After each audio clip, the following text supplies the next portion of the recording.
essentially that's part of my theory as well, is that everybody will have to print. It's just that it will affect other countries more. And as all that global capital gets printed and injected, it will find its way into the US markets and the US dollar.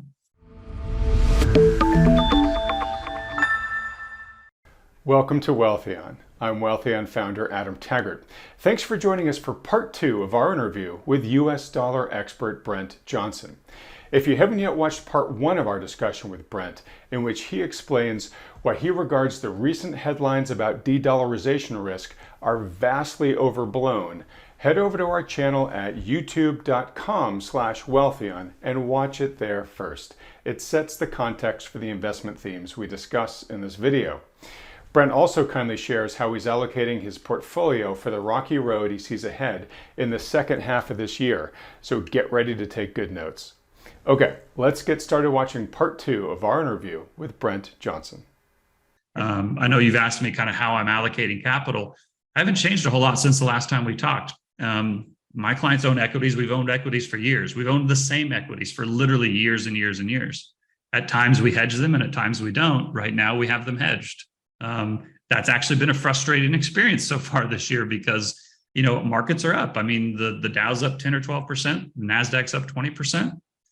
But just because those assets have appreciated this year doesn't mean they did so without risk. I think there was a lot of risk involved in getting those returns. And I think the easy money in risk assets has been made this year. I don't think it's going to be as easy. When you say equities, I presume you're talking mostly U.S. equities, given the dollar milkshake view. Yeah, I'm a proponent of U.S. equities. I don't think you need to go overseas. I don't think the additional risk you take by investing in the emerging markets is worth it. So we're not allocated that way. Okay, and what attributes are you looking for when you add an equity to your basket? I mean, in general, because of where I think we are, and because I think we're going to face a recession, whether it's a short one or a long one, I don't know. But because I want to be in kind of the big battleship companies that pay a nice dividend, companies, like John Deere, like Coca-Cola, like Philip Morris, Lockheed Martin.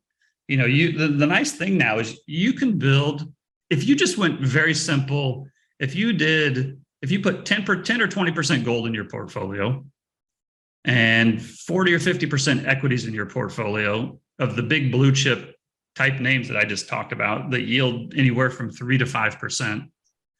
And then you put the rest of your money into T-bills, the other 30 or 40%, whatever's left over into T-bills that yield 4.5 or 5%.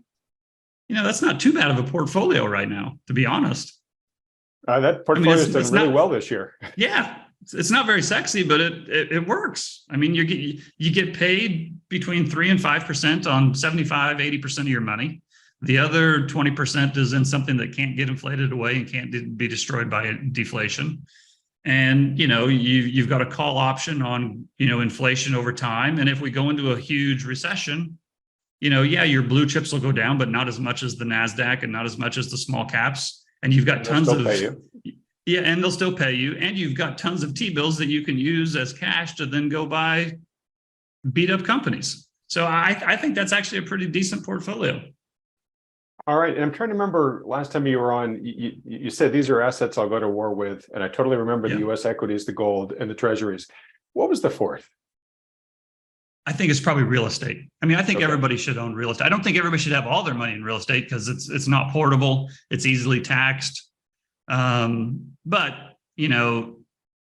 I think history shows that over time, owning land is actually a pretty good investment. If you can keep it, right? I think that could be a challenge. I think that could be a challenge in the years ahead. But if you can keep it, land is typically a pretty good investment. Right. And if you don't mind, I want to string together a couple of recent other experts, what they've said in this channel with what you've said here. And that comment made me think of talking to Michael Every, the Rabobank analyst who's based out in Singapore.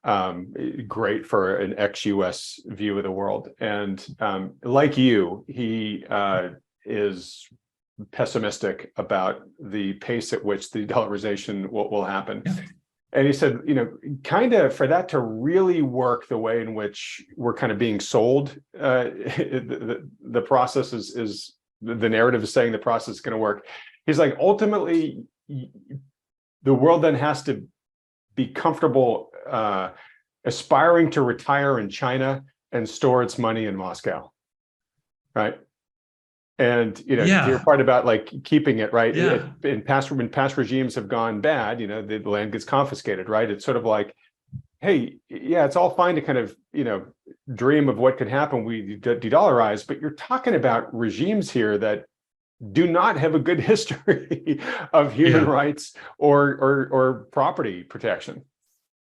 Yeah, and I just ask you, like, when is the last time you read a headline that talked about a Chinese official or a Russian official or, some other third world dictator where they found out they had a hidden bank account in Singapore stuffed full of rubles or stuffed full of yuan?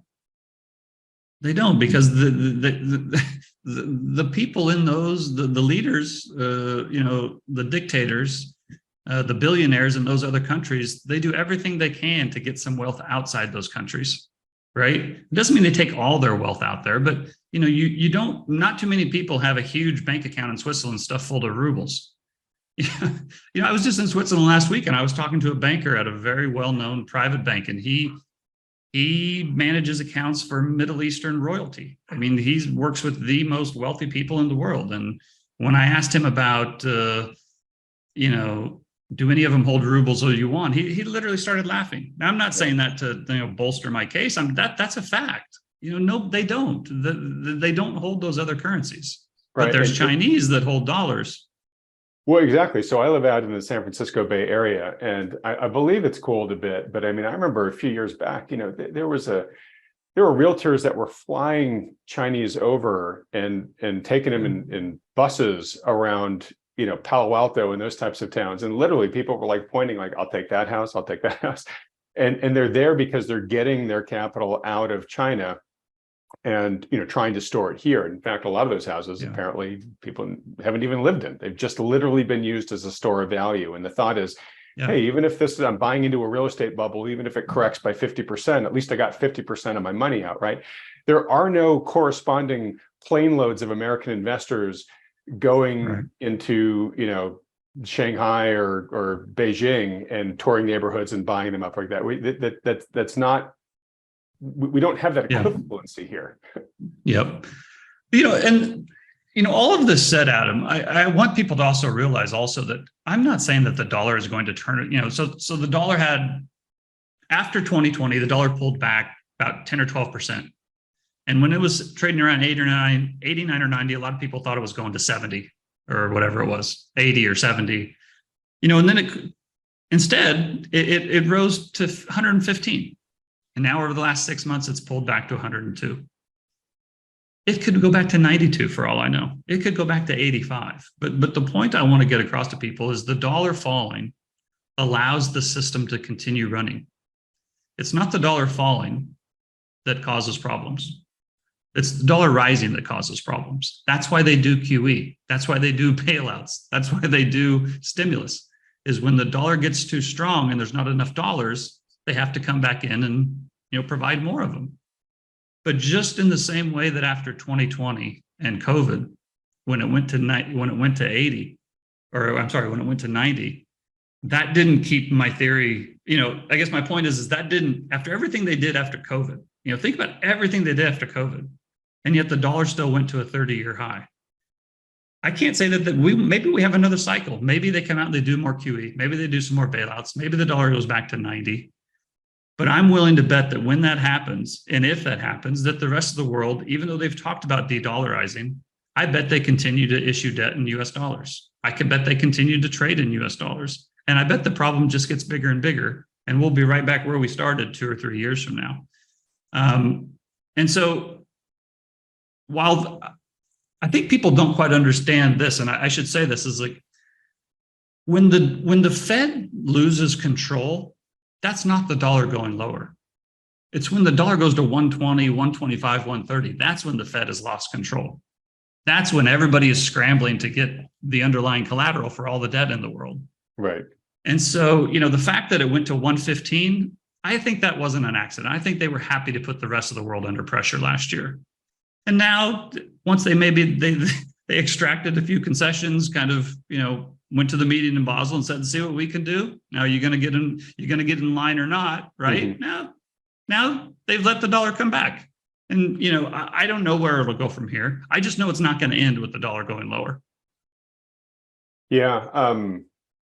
Wow, a couple of great things there. And I'm looking at that time too. So I want to be respectful of your time, Brent. But as I said in the intro, that's why I think the dollar milkshake theory is why I referred to it as really one of the most explanatory frameworks that made sense of what was going on basically in those early post-pandemic months and quarters, where we were printing through the wazoo, right? And yet the dollar just kept getting stronger and stronger and stronger. And it's because the rest of the world was sicker than we were.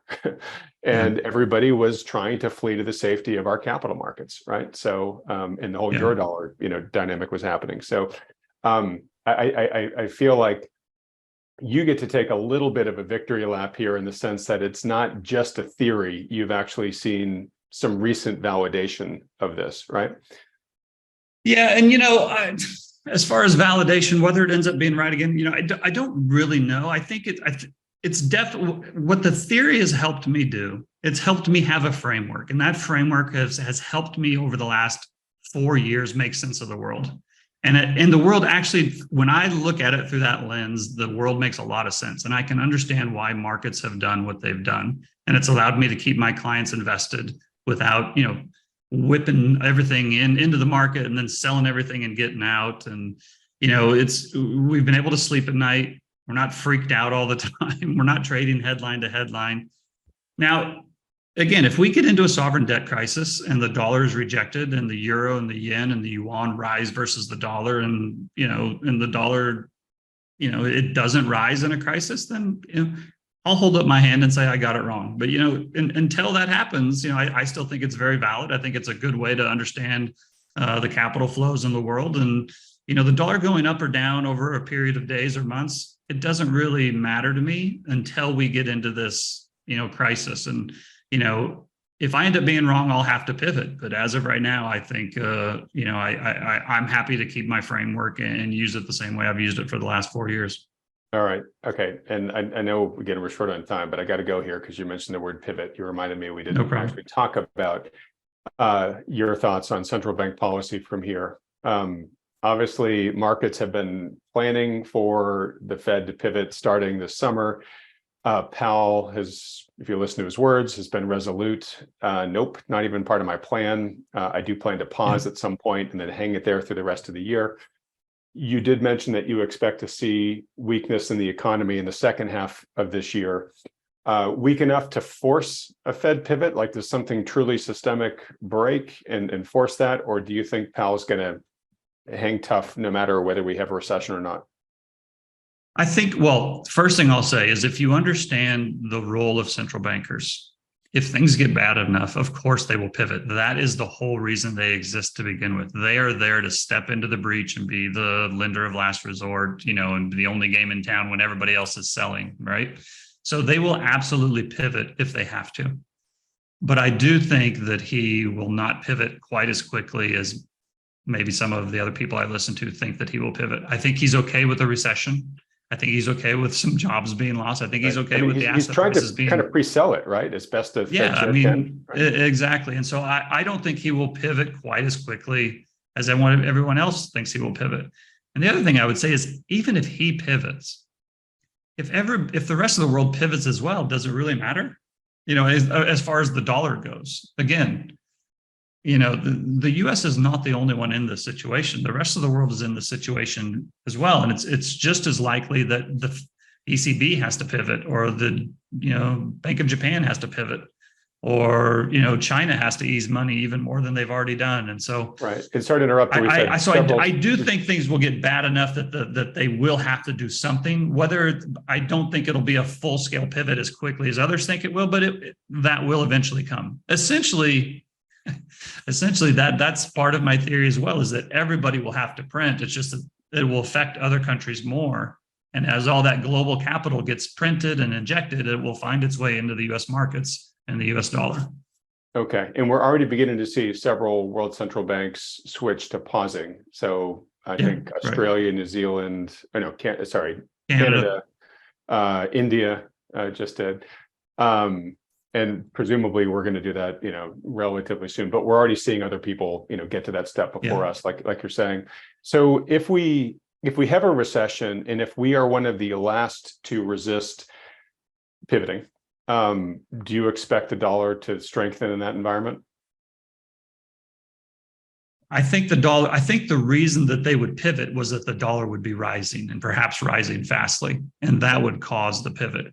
I wouldn't expect. And again, sorry to interject, but Yeah. if there is a global recession, the dollar milkshake theory kind of suggests that the dollar will strengthen, right? Because weaker countries are seeking safety here.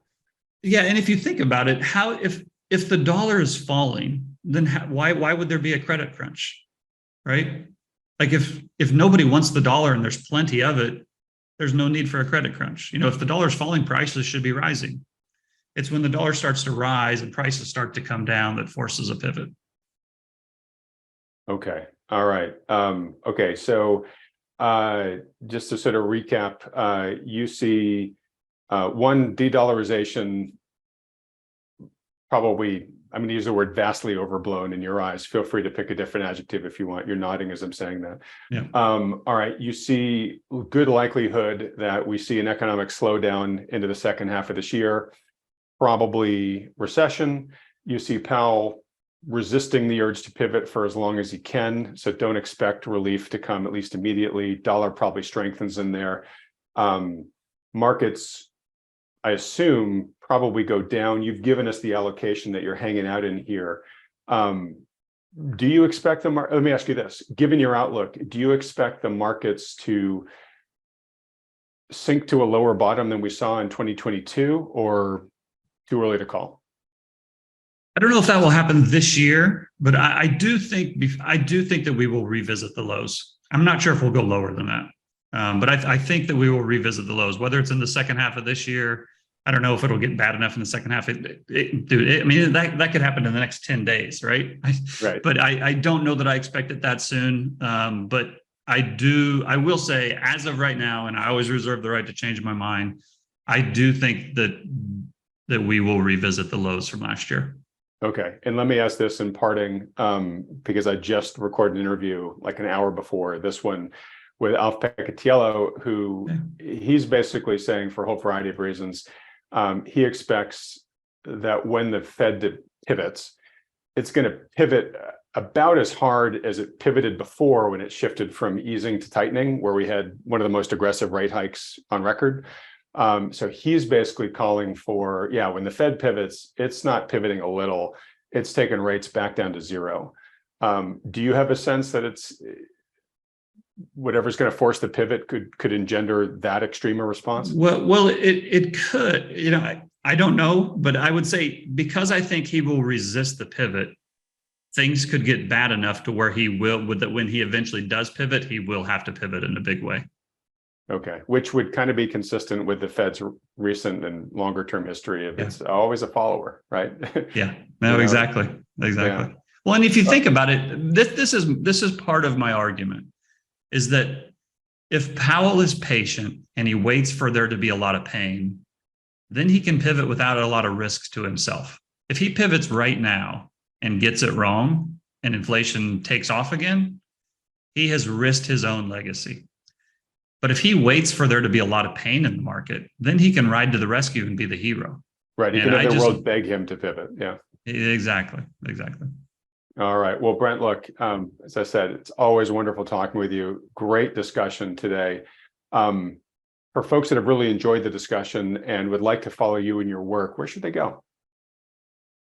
Well, I'm very active on Twitter, as you know. I always have fun kind of debating with people there. We also have a friend of mine and I started a show, podcast. I don't like the word podcast, so I call it a show. And if you go to @milkshakespod.com, it's there, and you can also find that on Twitter. And we do that once or twice a week. And I think there's a number of now historical a number of historical interviews on your channel. For those who this is the first time they've heard me and are not familiar with all the topics that we've talked about, I think if you go back to some of those historical interviews on Adam's channel, I think there's been a number of pretty good interviews over the last year or so. So I would recommend checking that out. Thanks. And you reminded me, I forgot to actually recommend a particular video for folks. If you want to get a deep dive into the dollar milkshake theory itself and really hear Brent expound on it for the better part of an hour, I'll put up a link to that video right here. It'd be a great one to watch after this one. All right, Brent, well, look, when we edit this as usual, we'll put up the URLs to your regular Twitter handle and to your show as well. Great. But real quick, I mean, you also do manage capital at Santiago Capital, correct? That's right. So if you're an accredited investor, you know, our minimum account size is a little bigger than the typical place, but anybody that's interested in, you know, customized separate account management, you can reach me at brent@santiagocapital.com. Our website is santiagocapital.com. It's just a landing page with my contact information, but feel free to reach out if you want to discuss that in more detail. All right. Look, Brent, love having you on the channel. You're welcome back here anytime, especially if there's any development that changes your outlook at all. But thanks so much for the time. Look forward to having you on again soon. Thanks again. Well, all right. Well, now's the time of the program where we bring in the lead partners from New Harbor Financial, one of the endorsed financial advisory firms by Wealthion, to both react to what Brent said, as well as update us on what the markets have been up to in the past week. I'm joined as usual by lead partners John Lodra and Mike Preston, and I'm hoping we can also not just get some reaction to what Brent said, but maybe get a little bit of their reaction to what Alf Pecatiello and Michael Kantrowitz have said on this channel this week as well. Guys, great to see you. John, why don't we start with you? What were some of your key reactions to Brent's commentary here? I know a lot of it, particularly how he, talked about how he's allocated right now, probably sounded pretty consistent with your guys' outlook, but let's hear from you yourself. Yeah, of course. And we've gotten to see Brent several times on your program. Adam, always great to hear from him. He's perhaps most notorious for his milkshake theory, which is certainly sounds like a yummy theory for any milkshake fans out there, but it's actually quite substantive in terms of his framework for looking at the U.S. dollar and its very important role in the world, even though there are attempts to unseat it in terms of reserve currency status and the like. I think he paints a very credible picture as to why the unseating of the U.S. dollar isn't going to be an overnight or easy thing. Yes, perhaps its dominance will be eroded over time, but he is very, very, I think, authoritative in his reasonings for not so fast on the death of the dollar, and we agree with that. This is the global financial system is very complicated, very complex, and certainly our powers that be aren't going to let the dollar just be pushed aside, and a lot of complicating factors. And one of the things he points out is just the sheer size of the euro dollar market, which is quite simply just the market for U.S. dollars outside of the U.S., as being quite a bit larger than the market for dollars here in the U.S. And all manner of global trade is conducted through the euro dollar market. So there is basically the simple takeaway is he believes, especially in a sovereign debt crisis, the U.S. dollar will see strength because all manner of parties globally will be fleeing to the dollar, and gold, by the way, he thinks is a very good place to be. But fleeing to the U.S. dollar because of its dominance in especially in times of crisis. So he's very consistent and very authoritative, I think, and it's tempting to look at headlines about BRIC countries talking about forming their own currency union. There may be progress there, but I think Brent makes a very credible case as to why that's not going to happen anytime soon in a lights out kind of way. His positioning in that he thinks gold is a very constructive place certainly aligns with ours, and there's we'll reiterate that there can be too much of a good thing. We certainly don't think gold is the silver bullet, excuse the pun, but it's a very important part of we think the prudent positioning for the kind of environment we're in. The one area that I perhaps would draw some contrast is he talks of a pretty much a no-brainer portfolio. Those are my words, of having about 10 to 20% in gold, 40% in kind of blue chip equities and the rest in T-bills. The only part we'd pick a little bit of difference with him is on the kind of the set it and forget it. 40% in blue chip equities. Broadly speaking, especially U.S. stocks are dramatically overvalued still, and we're just starting to see some of the kinds of erosion in earnings and margins and things like that can be and historically have been the reasons for a dramatic re-rating downward of valuations. So he I think is a little bit more sanguine about the U.S. stock market as just put 40% of your assets in blue chip stocks. Even those can fall quite dramatically and dwarf the dividend that you might collect by capital losses. And we also would distinguish, we think that global investments, especially emerging markets equities, are far better valuations and far better risk reward right now than the U.S. market. So those are just some key differences between our take at a broad level with Brent's. So I'll pause there. I'm sure there's more that Mike can add and we can talk about further. Okay. Well, Mike, let's come to you. Feel free to add anything to that you think needs to be added. And if you can also just address the point that Brent and I were talking about near the end there, which is that, part of Brent's concern is that people are reading these dire headlines, getting all agitated, and then making perhaps fairly extreme capital allocation decisions out of this anxiety that the US dollar regime, is going to end tomorrow. Right. And you guys have been around even longer than I in terms of, talking to people about managing their capital over the past couple of decades. And, we've seen a lot of periods where people got really panicked about certain things, that they were convinced the dollar was going to hyperinflate tomorrow, or now it's going to get abandoned as the world's reserve currency. And we've seen at times people make really extreme decisions about something that they were so emotionally sure was going to happen imminently, and then it doesn't. And that can be very injurious if they kind of pushed all their chips all in on that very emotional bet. So curious to get your feedback on that too. Yeah, absolutely, Adam. What you're talking about is an all-in bet. It is psychologically and financially dangerous and difficult to live through that type of thing if you're wrong. It's very clear to me, it's very clear to us that potentially the US dollar system could be at risk. What I've learned with age and time is that these things in history happen over large swaths of time.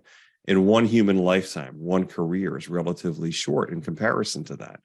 Brent talks a lot about the US being a bully and the US dollar system and being bully-like to other countries, and it's true. We have had a fantastic advantage, since World War II. I would say that we have abused that advantage, and likely longer term, there probably is going to be a risk to the US dollar dominance. However, as Brent says, the king standing on the mountain is not going to just get up and walk down the hill. They're going to have to be knocked off. And so that's scary. And I don't think anyone knows how that could likely happen. I don't even know that we know for sure that it would happen during our lifetime, but the risks are probably building. It seems like all major central banks are all in on money printing, and there really is no other plan other than printing more money. Brent talks about, if there's a pivot, if Powell pivots, other major countries are likely to pivot too. So they're all just going to follow us, just like they did over the last 15 years. What does that mean? It's a dangerous thing. It's a dangerous thing because then you start thinking about conflict breaking out and war and that type of thing. But I really respect Brent and his work. I've known him for a long time, not personally, although I did get a chance to personally meet with him and talk to him down at the New Orleans Investment Conference that you were also at, Adam, last November. Yeah, we got to watch the Preservation Jazz Hall band, that private concert with you. It was great. And Brent sitting right next to each other. Yeah. Yeah. So not only is he a great money manager, I had the sense that he was a great person, a very well-balanced person. So I really enjoyed speaking with him. A couple other things I took away from his talk here. The markets have been violently going sideways. And it's true. I had to pull up a chart, took a look at the S&P. The S&P right now is trading at the exact same place that it was 2 years ago. We've essentially gone nowhere. We had a blow off top in 21, basically went too far to the upside. Then we corrected last year. I don't think we corrected enough. It's been a very controlled decline, but essentially we're trading where we were 2 years ago. You recently interviewed Alf Picatiello as well. and enjoyed that talk. He talked about the fact that the volatility, the 2-week volatility is as low as it's been in many years. We're starting to have very little fear. The VIX indexes are right around 17. ALF compared this summer of 2023 potentially to the summer of 2007, which was the time after the Fed raised rates 3 points or so. The markets were pretty sanguine and they weren't concerned about anything. He thinks, this is ALF now saying that potentially the summer of 2023 could be the same type of thing as the summer of 2007 with the volatility so low, particularly if the S&P gets over 4,200. He thinks that fear will drop even more. There's a lot of talk about cash on the sidelines and investor bearishness and that kind of thing. I don't really see it. It doesn't seem like there's a lot of fear in this market. ALF says if we get above 4,200, volatility compresses even more. It could be a really good setup to hedge your portfolio. We would tend to agree. Puts will be cheaper. It'll be a good time for people to either raise cash or buy puts to protect. I would say that the good time to raise cash is right here, because even if we go above 4,200 and even have a slight spike above that, we're not talking about a big percentage move here. So short term, the markets do look like they want to go a little higher. There's this constant bid that's almost maddening in the market, just an intense, immediate buy the dip reaction. But valuations remain amongst the most extreme in history. And I wouldn't wait for the summer to hedge or to lighten up. I would do it right here because there's no telling what could cause this market to roll over. It would take 1 or 2 bad days and all of the technical indicators that I just mentioned to you that were lining up bullish would be broken. We would be back into the downtrend channel. And a little later, if you want, I could share a chart and show you these things. Lastly, just to wrap up, just taking a look at my notes and seeing if there's anything else. He mentions that, Powell will not pivot until things get really bad. I think he's right. That's probably a drop to around 3,200 on the S&P or so. Technically, that could happen quickly. There would be a lot of panic. That would give Powell the cover to go ahead and pivot. If that happens, maybe the market stabilize there. Maybe they don't. Historically, when central banks pivot and they start printing and easing, markets often fall right through there. That's what happened the last couple times that happened in 2000 and in 2008. So we agree with most of what Brent talks about and even what Alf had talked about. Alf talked about long-term bonds.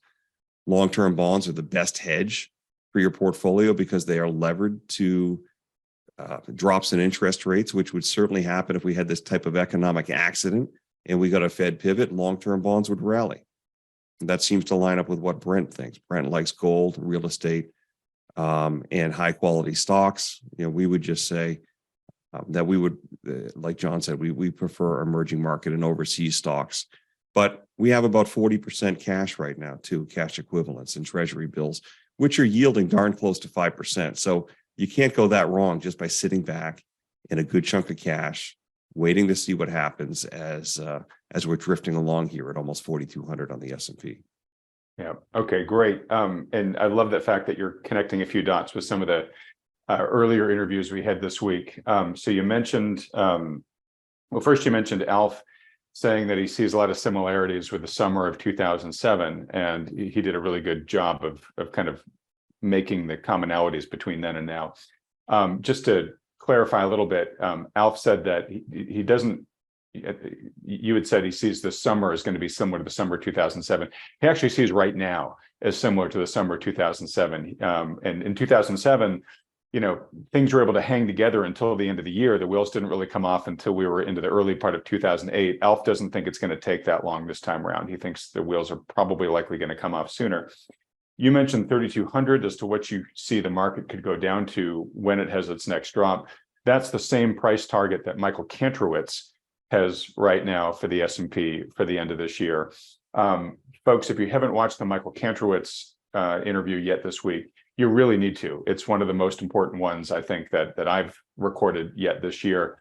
Michael does a great job making what I've seen so far as the best empirical data-driven argument for why a recession and a market correction are highly likely this year. And it's constructed around his hope framework, which is a really compelling we talk about the impact of the lag effect and how it takes a while for Fed or central bank monetary policy changes to make their way through the economy. And it often can take like almost a year or more before a rate change is fully expressed in the economy. Well, it propagates through a predictable progression, which Michael has condensed to his HOPE framework, and that stands for HOPE, housing, orders, profits, and then employment. That's sort of the progression it goes through. And what's super useful about this is it gives us a strong sense of what timing we should expect, and it lets us monitor where we are in the cycle. And if you think of those as like 4 dominoes that need to fall in succession, well, housing's correcting, new orders are slowing, profits are beginning to come down. And now all of a sudden the employment domino, which had been looking pretty rock solid if you looked at the government data, is now beginning to look pretty wobbly. And it's when that one starts to fall, when unemployment starts to rise, is when he says that's when a new bear market starts. And so we're watching that data really closely. He hasn't seen enough deterioration yet in the unemployment situation, but the trend is heading in that direction. And when we see material weakness there, that's sort of like when it's game on from his perspective. So folks, if you haven't watched that video, I'll put up a link to it right here, but you should highly go watch that if you haven't watched it yet.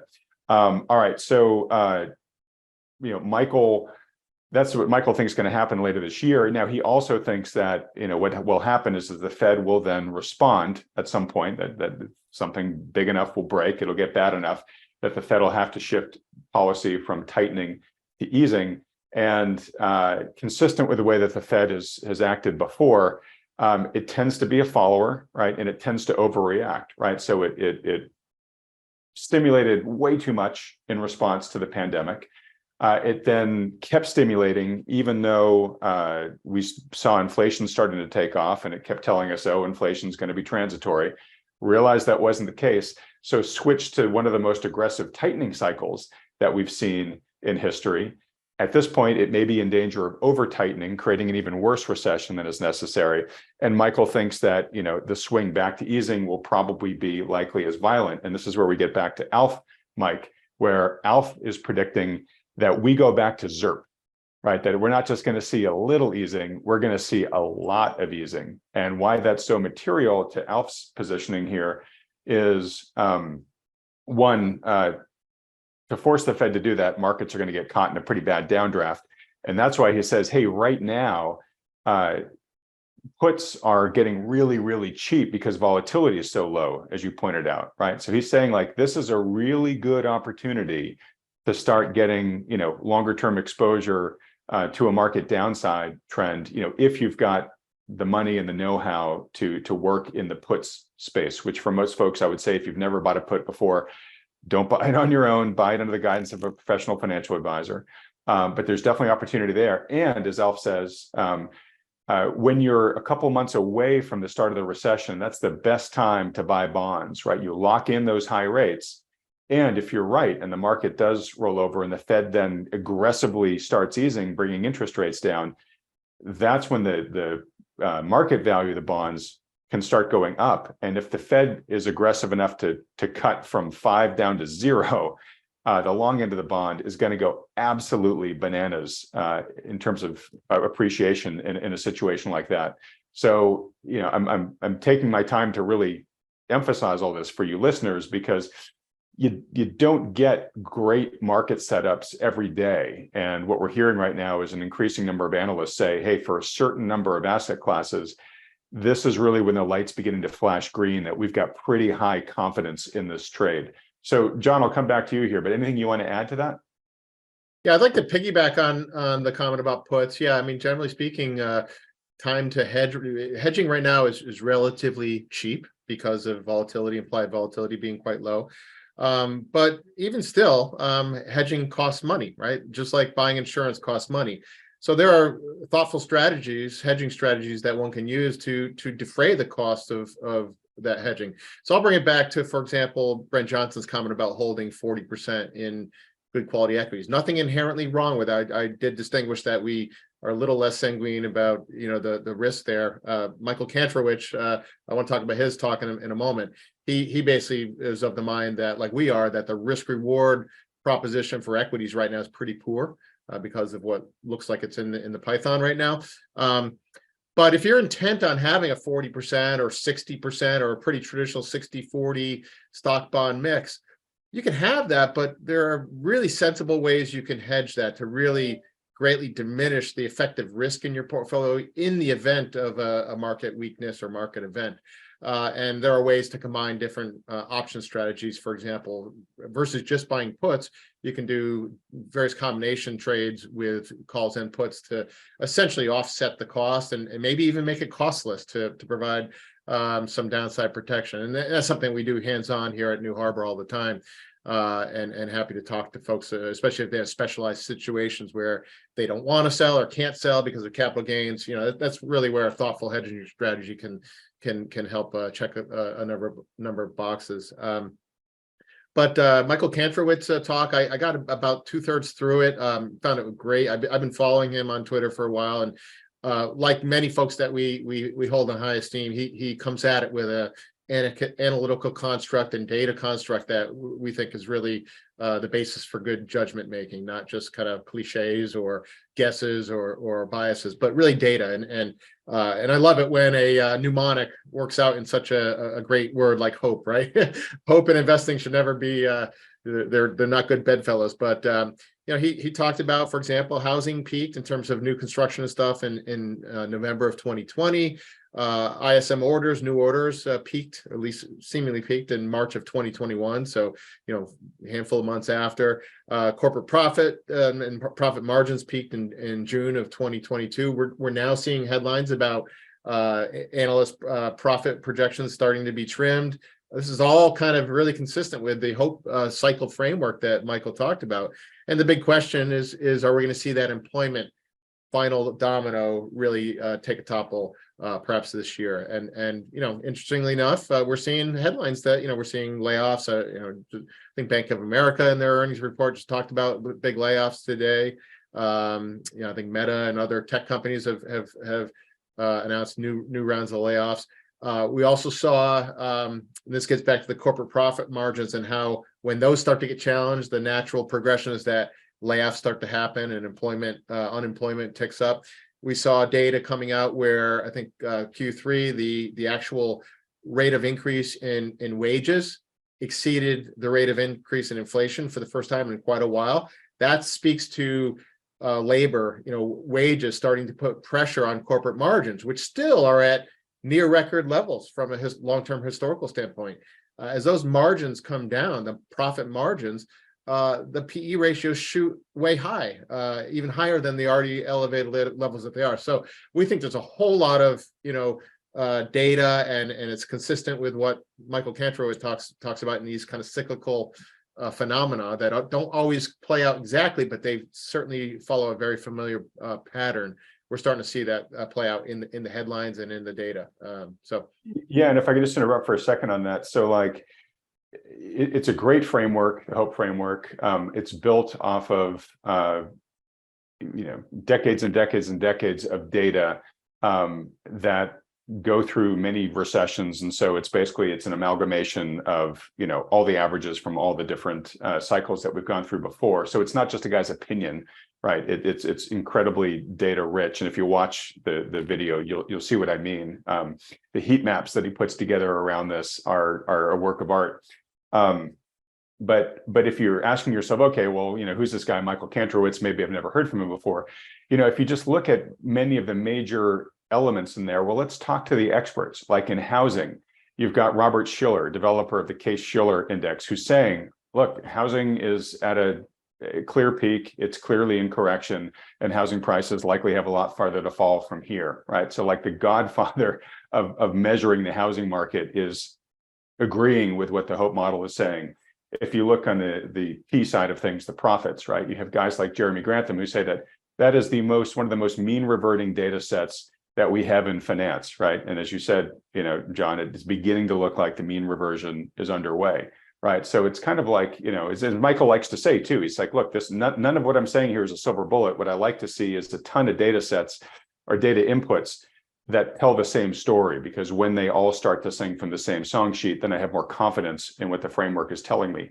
That's what we're seeing, is we're just seeing an awful lot of different inputs that are saying the same thing, that give us all increasing confidence that, yes, this was always predicted in the past that X will happen. The more that we see all these things, agreeing, yeah, we are confident that X happening should be going up. Now, the hope model basically says if these things happen, these dominoes fall, then a recession ensues. So, of course, the next question that comes up is, okay, well, is it a light recession or a bad recession? Is it a soft landing or a hard landing? And Michael goes through all that data and basically said, look, here are the things that determine whether or not you're going to have a hard landing or not. These are the essential ingredients. You need to have inflation. You need to have rapid Federal Reserve rate hikes being made to fight that inflation. And you need tightening bank lending standards, right? That's exactly where we are today. So that's why Michael is A, so confident we're going to have a recession, and B, saying, look, folks, history shows that, the only times we've had a soft landing, we haven't had inflation, the Fed's been easing, and bank lending standards are loose. That's not where we are today. So reiterating all of this, because again, we've got these, 3 experts this week alone, Brent Johnson, Alf Peccatiello, and Michael Kantrowitz, all basically saying the same thing, just looking through different lenses. That odds look really high that we're going to have some sort of economic event this year, like a recession. It's probably going to send the markets downwards by a material amount, and then at some point, particularly because as Alf was very eloquent in saying, the Fed is not going to want to it's going to want to protect its credibility, right? So it's going to remain tight for as long as it possibly can. But once the world starts begging it to pivot, it'll pivot, and it'll probably pivot with the same intensity that it pivoted into tightening the last time around, which will again impact a number of asset classes very significantly. Bonds being a big one, gold being a big one, several others I'm sure that we can get into. But anyways, we're seeing a lot of data and a lot of people saying the same thing, which, the contrarian in you has got to start worrying at some point. But right now, I think that is just a preponderance of evidence to say, you got to take a recession and a market correction, at least into consideration, and however you're going to be allocating your capital from here. All right, Mike, as we begin to wrap up here, feel free to comment on anything I just said there, but would love to just do a quick check-in with gold, because that's come up in several of the speakers' portfolios this week. But also, gold's seen a little bit of a pullback this week. I think the last time I checked, it did a drop below 2,000. Don't know if it's recovered above that yet or not. What's going on with gold? Yeah, I'll answer that in just a moment, but I just wanted to say one more thing about Alf's talk. He said the best time to buy bonds is 3 or 4 months before a recession. We don't know exactly when the recession is going to hit, or even if one will hit, but the odds are pretty high, I think, based on the data that he talked about. Right. And sorry to interject, just want to make sure, for those reasons, he said, look, if you already don't have exposure, like, start dollar cost averaging now. Don't try to pick a magical top here. Don't try to pick your bet of when you were 3 months out and only make one trade then. Get yourself in over time. Yeah, he said that. I mean, the 10-year yield is down in the 3s, but he admitted that he owns some of the 10-year here. So absolutely dollar cost average into it. And you could take a look at data online. One easy thing to look at is ticker symbol TLT.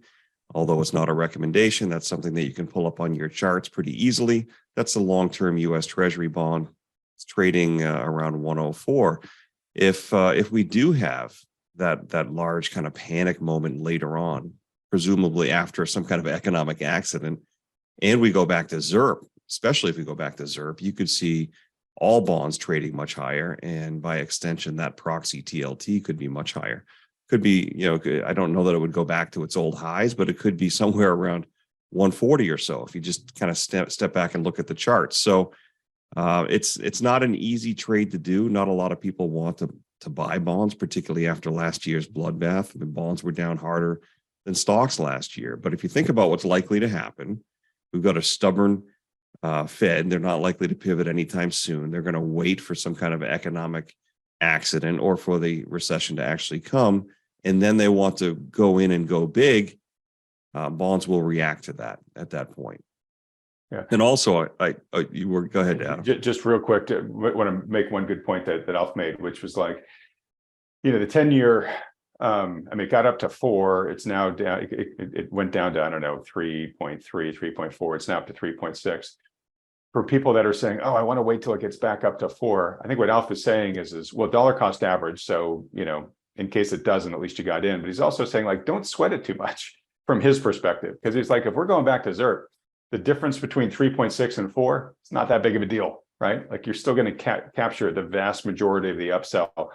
Don't sit there waiting to try to top ticket and then have the market move on you and then you miss the whole thing, right? Absolutely. You don't have to be perfect here. Just keep your eye on the big picture. You don't have to make any big bets. We wouldn't tell anybody to make any big bet on anything, and not on the long-term bonds either. But if you want to start to nibble and maybe build a position of 10 or 15% over time, it would be an excellent time to start dollar cost averaging in. Our model has a roughly 15% position in long-term bonds. So we expect them to be higher over time. This is more of a short to intermediate term trade. We don't want to be in a long-term bond for the next 20 years, for instance, but we certainly want to be there maybe for the next year or part of it. So just thought I would reiterate that. As far as gold goes, the chart is still looking beautiful. We talk about this almost every week. Gold futures right now, I'm looking at my screen, are around 2006. Spot gold is just about 2000. There's been a healthy pullback the last couple of days. Gold mining stocks, silver mining stocks have pulled back the last couple of days. The charts are still looking good. They're not broken. It's just a backfilling, at least so far. GDX, which is a good proxy for the gold mining shares, went to almost 36. It was around 34 this morning. So it's hanging right around that 35 level. If gold pushes through, clears 2100, let's say, you should see gold mining stocks go higher, GDX maybe in the high 30s. And if we start to see the gap close between the miners and the gold price, then the gold miners could do much better. They're still underperforming. If you look at where mining stocks were back when gold was above 2,000 an ounce or at 2,000 an ounce, they're a good $10 lower. If you look at GDX, it should be more like 45, not 35. Not quite sure why there's that divergence there, but we're hoping and thinking that divergence will close. I'm not sure what's going to cause it. Maybe the market is just not convinced about this break above 2,000 yet. And they've got a lot of good reason not to be convinced about it because it's just kind of hanging there right now. But wait and see what happens. If we get a break above 2,100 and it stays there, we should see it run. Should also note that the dollar has been weak the last few weeks, last few months.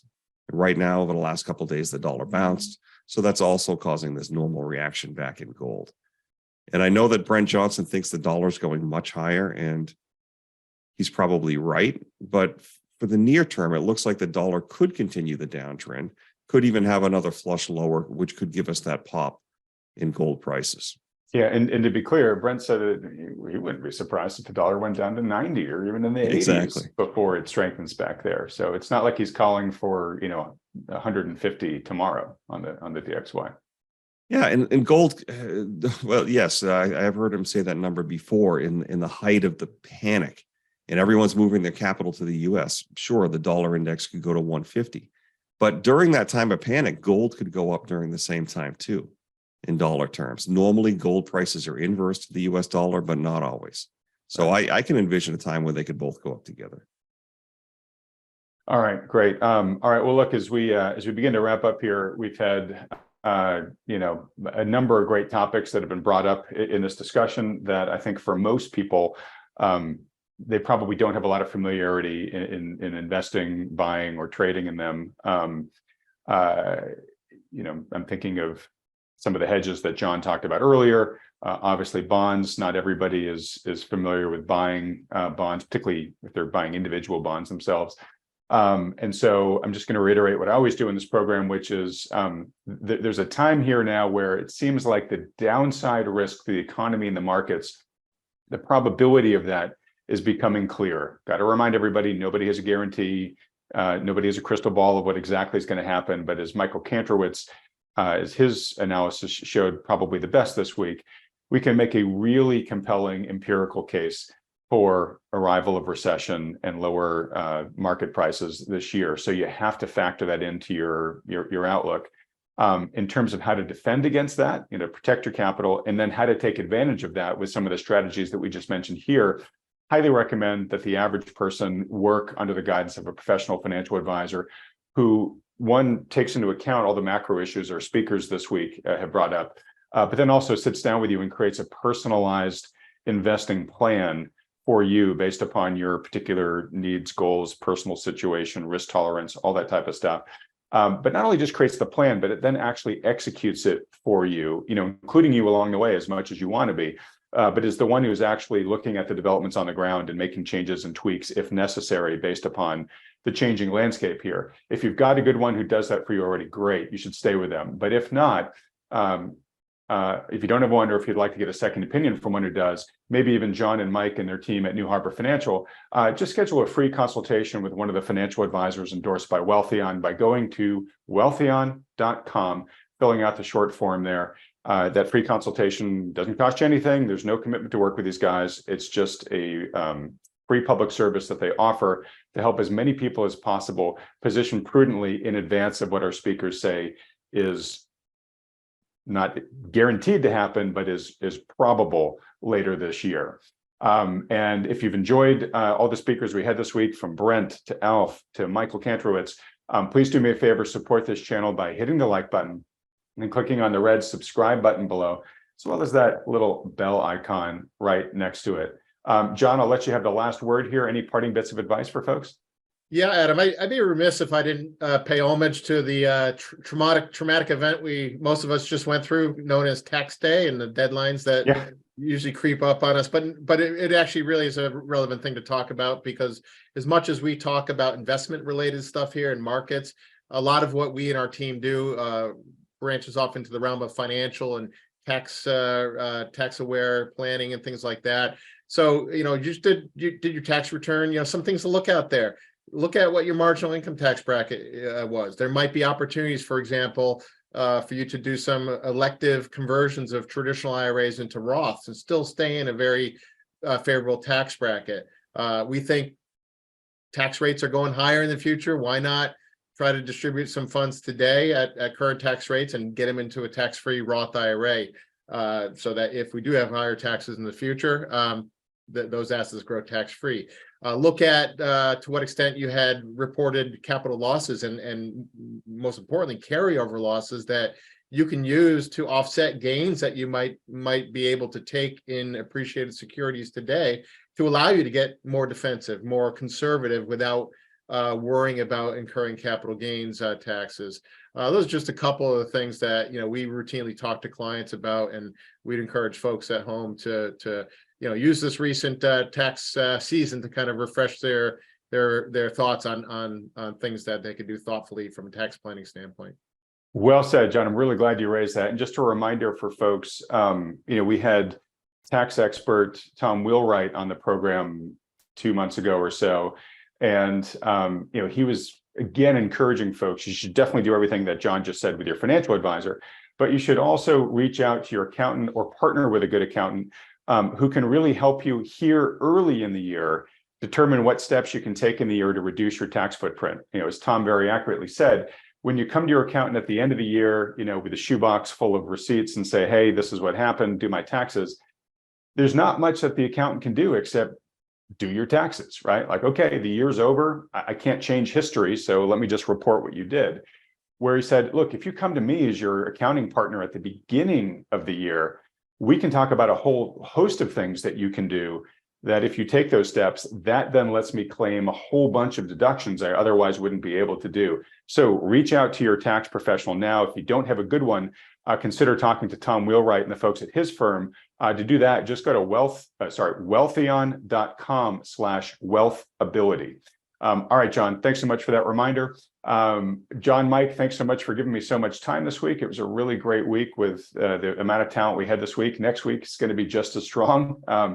And whatever happens in the markets from here, folks, John and Mike will be here with us again next week, making sense of it for everybody. And everybody else, thanks so much for watching this. We appreciate and enjoy your content. You've been really busy this week and always, and we're grateful to be part of it. Thanks, Adam. Absolutely. We'll see you again next week, Adam. Thanks so much. If you'd like to schedule a consultation with one of the financial advisors at New Harbor Financial, simply go to Wealthion.com. These consultations are completely free and there are no strings attached. The good folks at New Harbor will simply answer any questions you have about your investment goals or your portfolio and give you their best advice given their latest market outlook. They're willing to do this because they care about protecting people's wealth, and because Wealthion has connected them with so many thoughtful investors just like you over the past decade. We started doing this because so many people have approached us in frustration, looking for a solution because they're feeling out of alignment or downright ridiculed by the standard financial advisors who have been managing their money. You know the type. The kind that just pushes all of your money into the market, scoffs at the idea of owning gold, and when you bring up concerns about the market's sky-high valuations, they say, "Don't worry, the market will always take care of you." For many of the reasons discussed in today's video, we think this is one of the most challenging and treacherous times in history for investing. We strongly believe that today's investors are best served working in partnership with a conscientious professional financial advisor who understands the risks in play. Now, we're agnostic which professional advisor you work with, as long as they're good. If you're already working with one, that's fantastic. Stick with them. But if you don't, or are having trouble finding one you respect or trust, then consider talking to John and Mike and the team at New Harbor. Now, for those about to ask, yes, there's a business relationship between Wealthion and New Harbor, which we've put in place to make sure everything is handled according to SEC regulations. All the details on this are clearly provided on the Wealthion.com website. Also, it's important to note that New Harbor is able to work with U.S. citizens, green card holders, and those with existing assets in the USA. But for regulatory reasons, they aren't able to take on non-U.S. clients. All right, with all that said, if you'd like some insight and guidance on how to protect your wealth during this unprecedented time in the markets, go to Wealthion.com to schedule your free consultation with the good folks at New Harbor. Thanks for watching.